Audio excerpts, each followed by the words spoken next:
Political science का chapter 4 पढ़ने वाले हैं, जिसका नाम है नियोजित विकास की राजनीति। ठीक है, इसमें पहला है कि आजादी के समय भारत की अर्थव्यवस्था कैसी थी।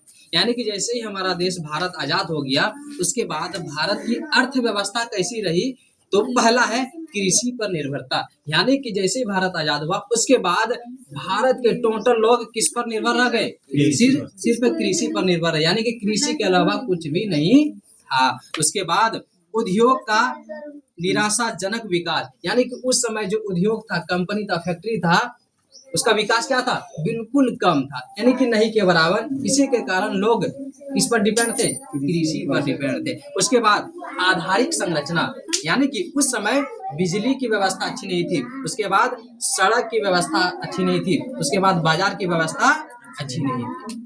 ये कब की बात है, आजादी के समय की बात की। उसके बाद अधिकांश जनसंख्या क्या थे, गरीब थे, यानी कि जैसे ही हमारा देश भारत आजाद हुआ उसके बाद क्या हुआ, भारत के अधिकांश लोग क्या थे, गरीब थे। उसके बाद मूलभूत सुविधाओं का अभाव, यानी कि जितने भी मूलभूत सुविधा होना चाहिए था, चिकित्सा है कि नहीं, अनेक तरह का बैंकिंग सेवा, जो भी सेवा होना चाहिए था उसकी क्या थी, अभाव, यानी कि कमी थी।